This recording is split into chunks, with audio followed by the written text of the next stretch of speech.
Nkulamusizaako gwe omulabi wa Hot News UG. Baagala nnyo bannyinaze ne baganda bange batugoberera. Kakati tuzze n'amawulire agaakagwawo essaawa eno nga Ssaabakunzi wa NUP Chairman Nyanzi ssaawa eno akubiddwa amasasi agamuyisizza obubi era essaawa eno atwaliddwa mu ddwaliro ng'embeera si nnungi.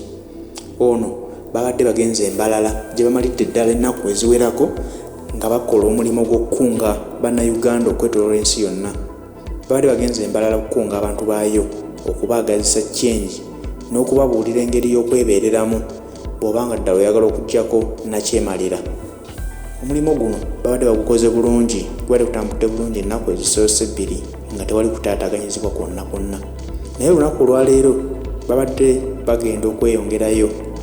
Poliisi n'ebasalako ng'enjogera y'ennaku zino. Poliisi mu kwagala okubagumbulula ekubye amasasi n'erumizaamu abantu abawerako. Naye ate Chairman Nyanzi amasasi gamukutte era ng'embeera gy'alimu si nnungi ddala. Tekinnaba kutegeerekeka obanga babadde bazze kagenderere nga bajjiridde Chairman Nyanzi kumusaanyaawo, kubanga ababadde bakuba amasasi obwedda mu bantu bagakuba bbali waggulu ne ku Chairman Nyanzi bagamwolekezza ddala ddala, ekireeseewo embeera okusannyalala mu bana NUP ababadde ku lugendo olwo. Jjukira nti yabadde yakulemberamu ttiimu eno ye nga Ssaabakunzi w'ekibiina n'awerekerwa ne Secretary General w'ekibiina David Lewis Rubongoya, ne bagobererwa n'abantu abalala bangi okuli aboogezi b'ekibiina ne bannaabwe. Ttiimu ebadde nnene nnyo era ng'abantu b'embalala babadde bajjumbidde nnyo emisomo gino okulaga nti bayaayaanira change, baagala nkyukakyuka. Babaddewo mu bungi ng'abasoma, naye ndowooza kyekijje poliisi mu mbeera okulaba ng'abantu bakuŋŋaana mu bungi okujja okusoma emisomo gino, okujja okuwuliriza enjiri eya NUP. Ekyo ne kibajja mu mbeera ne basalawo olwaleero babagumbulule. Babakubyemu amasasi era Chairman Nyanzi wenjogerera addusiddwa mu ddwaliro ng'embeera si nnungi n'akatono. Naye embeera eno etulazaawa? Tujjukira nti okuviira ddala ddala mwaka gwa 2020 lwe baggulawo kampeyini, Kyagulanyi Ssentamu takkirizibwa kutambula wadde ttiimu ye kaaba etaliiko, ne ttiimu yonna esowolayo mu 20 ya NUP tebakkirizibwa kukunga bannayuganda, tebakkirizibwa kumiitinga bannayuganda kwogeramu nabo. Naye ng'ate tulabako ebibiina by'obufuzi ebirala oba FDC oba DP, bonna bw'aba alina olukuŋŋaana lwe lwasazeewo okukuba okusinkana abantu be tebabayinaako buzibu. Kati ekyebuuzibwa nti Kyagulanyi Ssentamu ye si munnayuganda, takkirizibwenga kwogerako na bannayuganda banne, kubanga guno omulimu gwa NUP era NUP eridingibwa Robert Kyagulanyi Ssentamu nga pulezidenti. Bwe batyo basazeewo okubakubamu amasasi. Tujjukira bulungi nti bwe bali mu Arua era abasajja baali bazze kumaliriza Robert Kyagulanyi Ssentamu. Bw'atyo Mukama yamuyamba nti teyali mu mmotoka ne bamaliriza driver we Yasini Kawuma.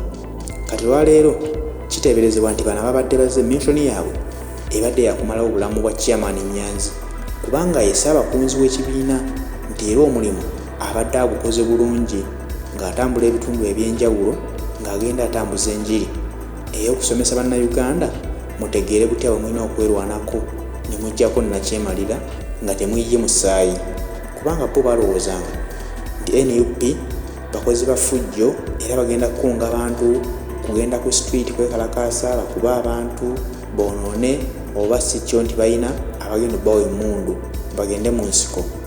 Ne bagenza okulaba eyo si ye missoni yaffe ng'aba NUP, kyokka ate nga balaba ekibiina kyongera kugenda mu maaso, kyongera kuzimba structures zaakyo, bo kye batayagalira ddala.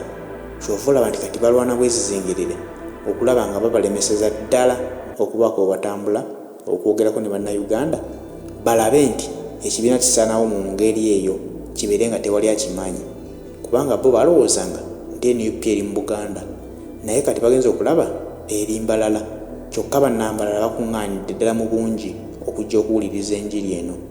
Tujjukira nno nti n'olunaku Kyagulanyi Ssentamu lwe yalonkinga manifesto ye nga ya NUP era balonkingira mbalala, abantu ne bajja mu bungi nnyo okulaga omukwano gwe balina eri Bobi Wine, eyo gye bamuweera n'erinnya erya Musinguuzi. eritegeeza omuwanguzi. Kitegeeza nti bannambalala NUP bagitegeera nnyo. Kati gino emisomo just baba bayisamu buyisa kujjukiza abantu nti bannaye tukyaliyo. Singa tuba tukubye enduulu muli bangu bakwanukula nga mujjukira nti tukyali ku mulamwa gwaffe.